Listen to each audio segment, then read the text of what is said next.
Bienvenidos a la noticia de la semana, gracias por acompañarnos como cada semana contándoles todos los hechos destacados de la misma para compartir con ustedes y también aportarle otra perspectiva a cada una de estas noticias. En primer término hablamos de la Universidad Nacional del Litoral porque tuvo lugar un evento muy importante el 7, 8 y 9 aquí en Santa Fe. Se trata del tercer Congreso de Extensión Universitaria de AUGM con algunos objetivos a cumplir como ser reflexionar sobre la vigencia, actualización o resignificación de la reforma universitaria del 18, debatir sobre las políticas y agendas de extensión en la gestión universitaria, promover espacios de debate y la reflexión sobre el compromiso de las universidades en la región para con la democracia, los derechos humanos, la participación, la inclusión y la cohesión social, socializar experiencias de extensión universitaria y además tuvimos el placer de ver cómo se le entregó el premio honoris causa a Alain Rouquier.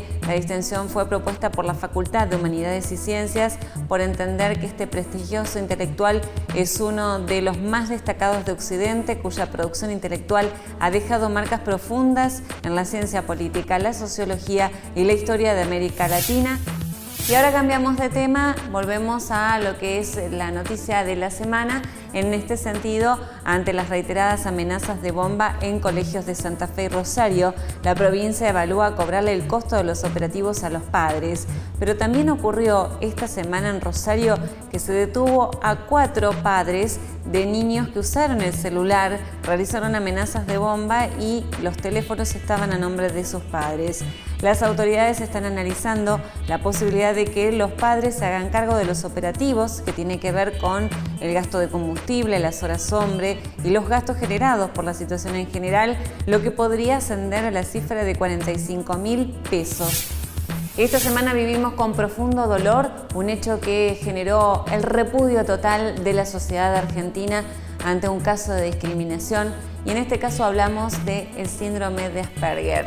Y para mencionarlo tenemos que señalar que un nene fue echado del curso y las madres festejaron.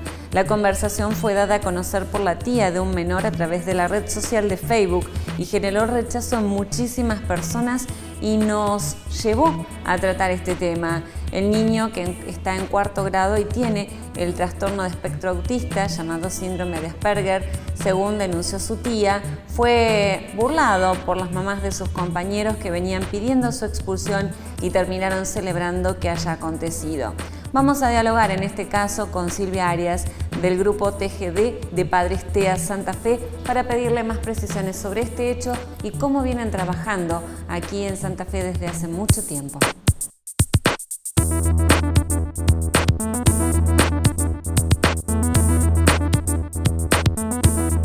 Silvia, gracias por venir, bienvenida. No, gracias a ustedes por invitarnos. Bueno, hay una buena y una mala. Sí. La buena es que podemos conversar de estos temas, la mala es lo que originó esto y me gustaría una reflexión de tu parte. Sí, nosotros, bueno, como padres nos sentimos muy dolidos por lo que pasó, porque sobre todo por la burla de las demás mamás, porque todos somos madres y por ahí nos pareció excesivo lo que se mostró.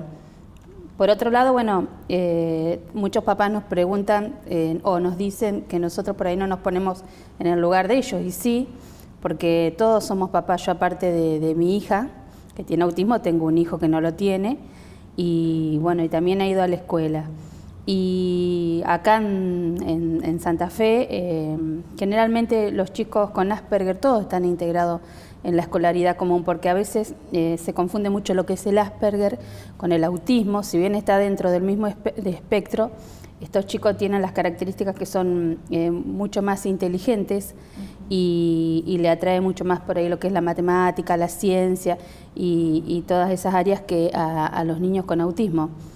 Pero lo peor que se pudo hacer en este caso fue sacar al chico, aislarlo de su lugar. No sé a qué se debió eso, a lo mejor faltan herramientas. Claro. A los docentes. En virtud de tu experiencia, sí, ¿ellos se pueden integrar bien con niños que no tienen este síndrome? Sí.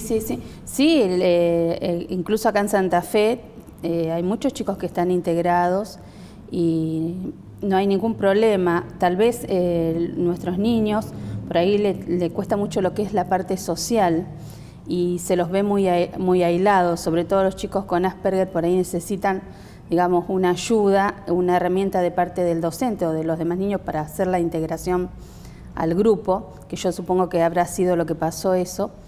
Y los chicos con Asperger son chicos que son muy ansiosos y son muy literales por ahí en su forma de ser o de expresarse. Y también otra dificultad que tienen ellos que no comprenden el doble sentido, las bromas, y por eso muchas veces quedan como aislados de los demás. Y eso es lo que ven raros, digamos, sus compañeros. Pero en general ellos se integran muy bien en el aula, con los demás niños, así que por eso no sé cuál habrá sido el problema puntual que sucedió en este colegio para que se llegara a semejante decisión, digamos. Igual ustedes no han tenido una denuncia similar que haya sucedido algo aquí en alguno de los establecimientos educativos. No, aquí por ahí suceden cosas no de esa magnitud, pero siempre los padres hablan con los docentes o se habla a través del ministerio y las cosas se solucionan.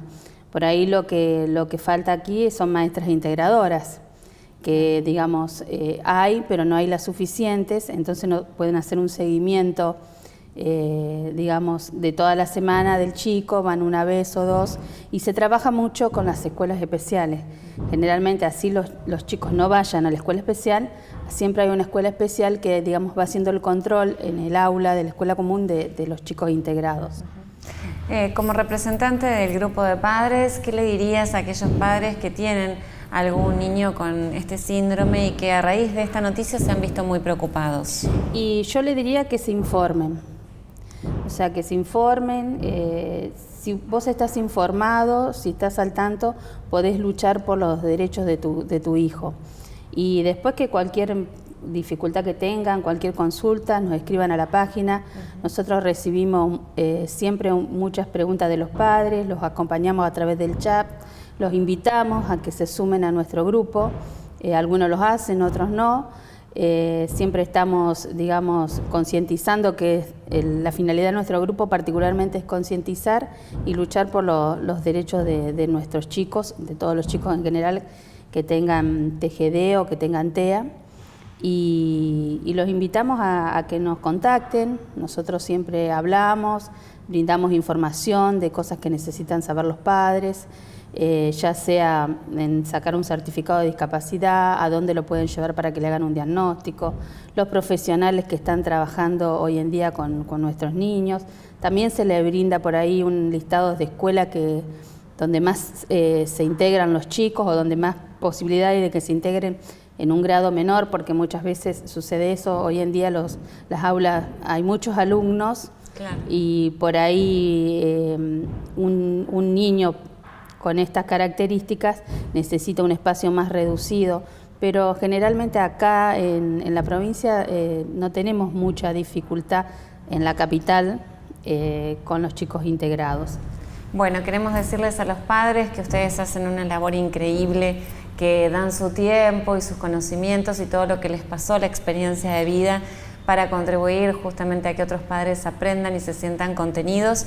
Así que lamentamos profundamente esto, por eso lo abordamos al tema y como siempre estamos con ustedes para difundir todo lo que necesiten y para apoyarlos en esto que es esta lucha por ayudar a los demás, así que me parece algo muy solidario.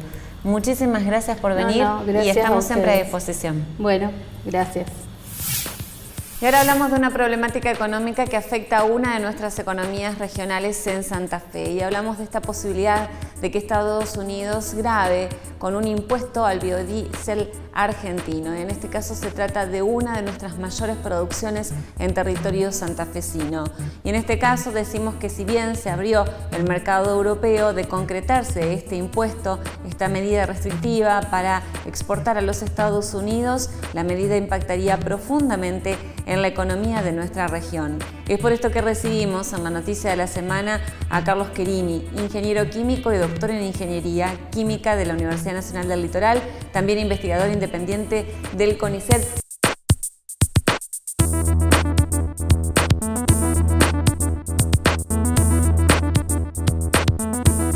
Bueno, vamos a pedirle ayuda porque bueno, es un tema bastante complejo, fundamentalmente porque se ha gestado como una inversión, como un descubrimiento, como una apuesta también a lo que son los combustibles orgánicos, pero bueno, queríamos conocer un poquito más de lo que es el biodiesel.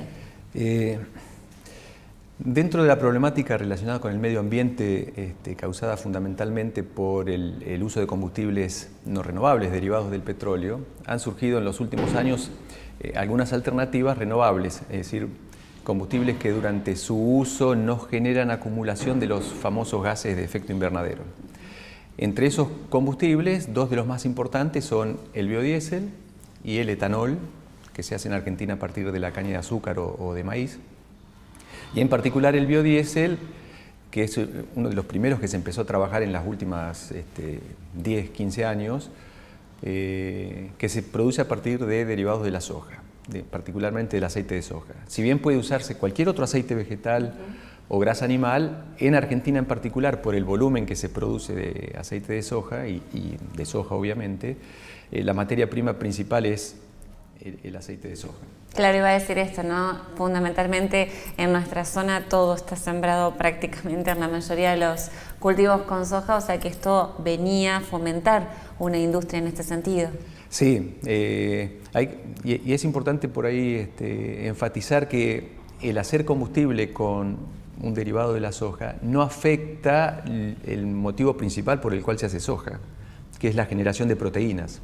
La soja se hace en Argentina y en el mundo porque es muy rica en proteínas, tiene más del 50% de su composición del poroto, son proteínas. Con lo cual, directa o indirectamente, todos terminamos consumiendo soja a través de la carne de cerdo, que usa como alimentación la soja, o de la vaca, de carne vacuna, o del pollo, o hasta en piscicultura. Entonces, el motivo por el cual se hace soja no es para hacer combustibles o aceite, claro, sino que es para hacer proteínas. Y es importante enfatizar que esa línea de producción se mantiene inalterada aun cuando se haga un biocombustible con uno de los derivados del poroto, que es el aceite. Eso es muy importante para que toda la gente lo sepa, porque a veces, bueno, nos preguntábamos ¿quién compra tanta soja? ¿A quién le vendemos tanta soja? Sabíamos de su uso por las proteínas y ahora conocimos un poquito más sobre la posibilidad de generar combustible. Y estábamos muy contentos porque, bueno, era una cuestión de economía regional muy potente, fundamentalmente para toda nuestra zona. Estábamos exportando a los Estados Unidos y ahora surge la posibilidad de un arancelamiento. Esto obviamente impacta de lleno, ¿no?, en esta economía. Claro, hubo muchas inversiones cuando se dictó la ley de promoción de biocombustibles en el año 2006 en Argentina, y que pedía que al cuarto año de promulgada la ley, es decir, en el año 2010, debía usarse un 5% de biocombustibles en los combustibles derivados del petróleo. Deberíamos haber usado a principios del 2010 5% de etanol en las naftas y 5% de biodiesel en el gasol. Eso comenzó a implementarse con algún retraso en el caso de etanol porque no hubo las inversiones en su momento, pero en biodiesel, que ya se veía una alta demanda en el mundo, hubo inversiones grandes antes del 2010. Por lo tanto, Argentina ya estaba preparada para uso en el mercado interno, sustituyendo el gasoil, y para exportación. Por lo tanto, Argentina comenzó a exportar ya desde antes del año 2010, principalmente a países de Europa, principalmente países de Europa. Y eso se mantuvo hasta el año 2013, donde Europa nos puso aranceles muy fuertes y quedó afuera de competencia el biodiesel argentino para entrar a Europa. Surgió el mercado de Estados Unidos, en el 2013-2014, que se mantuvo hasta ahora, que hizo exactamente lo mismo que hizo Europa, ponernos aranceles, acusando a Argentina de tener una política de dumping, es decir, de una política de subsidios para mantener artificialmente bajo el precio del combustible, cosa que no es cierta.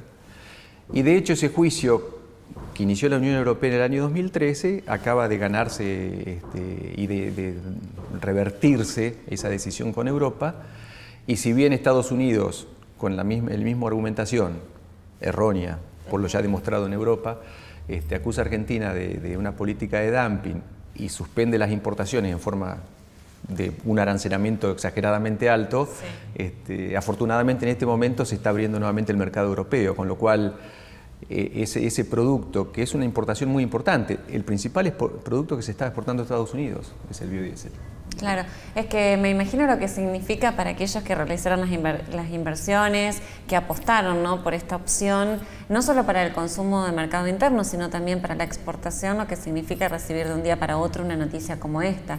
Afortunadamente ahora surge la posibilidad de exportar a Europa, pero también se mantienen las negociaciones con los Estados Unidos para tratar que esto no se dé, pero también cambia las reglas de juego sobre la marcha. Sí, y insisto que en realidad son políticas proteccionistas porque los países que comienzan con estos litigios saben que no tienen razón, claro, en definitiva. Sí. Se ha demostrado en Europa a través de la Organización Mundial de Comercio y con el Tribunal Superior de Justicia de Europa también falló a favor de Argentina.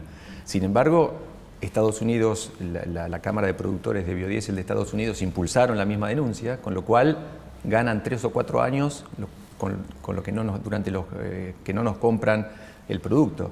Y no fue tan conocido, pero Perú hizo lo mismo. Ajá. Perú era un mercado mucho más chico, en los últimos años se estaba exportando a Perú y Estados Unidos. De lo que se exportaba, Perú estaba comprando menos del 10%, pero nos hizo la misma mecánica de suspender las compras a través de una denuncia de dumping.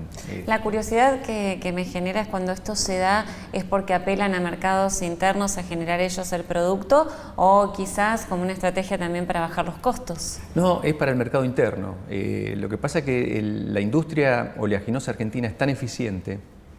Tenemos el complejo, en la provincia de Santa Fe tenemos la suerte de tener el complejo aceitero y oleaginoso más grande y eficiente del mundo, porque son plantas de gran tamaño y que están ubicadas al lado del puerto. Tienen puertos propios las plantas que están en la zona de Rosario.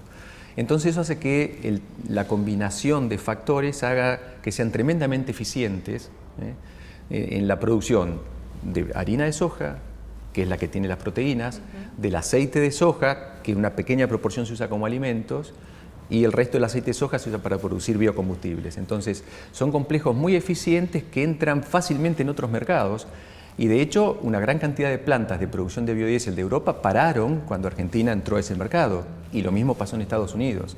Entonces, el principal motivo por el cual esos países acusan a Argentina de una política de subsidios que violaría las reglas de la Organización Mundial del Comercio, si fueran verdad, y claro, no lo son, es para que sus empresas puedan producir el biocombustible en sus países. Sí, sí. Carlos, apelando a todo el conocimiento que posee, toda la experiencia y demás, ¿qué es lo que, además de esto, deberíamos saber en función de lo que se produce fundamentalmente en nuestra zona, ¿no? Porque hablamos de Santa Fe, que es tan rica y tan eficiente en la generación de estos productos? ¿Qué es lo que allí los ciudadanos que por ahí no están tan inmersos en el tema tienen que conocer? Es importante que todos conozcamos que cada vez que vamos a cargar o nafta o gasoil en el auto, estamos cargando 10% de combustibles renovables. En el caso del etanol, hoy está en el 12%. Es decir, que de cada 100 litros de nafta que se cargan, 12 son de etanol. 12 vienen de energías renovables, fundamentalmente del sol, de cultivos, como la caña de azúcar o el maíz, que terminan transformándose en un combustible y que reemplaza derivados del petróleo. Con lo cual el impacto ambiental es muy importante, favorable, ¿no es cierto? Sí, sí. Y lo mismo con el gasoil. Cada vez que alguien carga gasoil en su vehículo, en un auto de calle, en camión o en colectivo, están usando el 10% de un derivado vegetal, que es un derivado de la soja. Eso tiene varios impactos favorables. Uno es el ambiental, que es imprescindible que se trate de revertir los efectos negativos de la acumulación de gases de efecto invernadero. Y otro, para el caso de Argentina en particular, deficitaria en energía, es que sustituimos importaciones. Claro. Argentina ha estado importando más de $1.000 millones los últimos años por año solo de gasoil. Y con esto se está reemplazando una proporción muy importante de esa importación que implicaba girar divisas al exterior para comprar algo que en definitiva nosotros lo podemos hacer en suelo argentino. Claro. De hecho, digamos, cuando comenzó la ley se usaba 5% de biodiesel en gasoil y debido a la falta de gasoil de Argentina se pasó rápidamente el mismo año 2010 al doble, al 10%. Gracias a todos, gracias a toda la gente de Litus que forma parte de este equipo para producir la noticia de la semana, a Nicolás Vico y a ustedes que nos acompañan semana tras semana.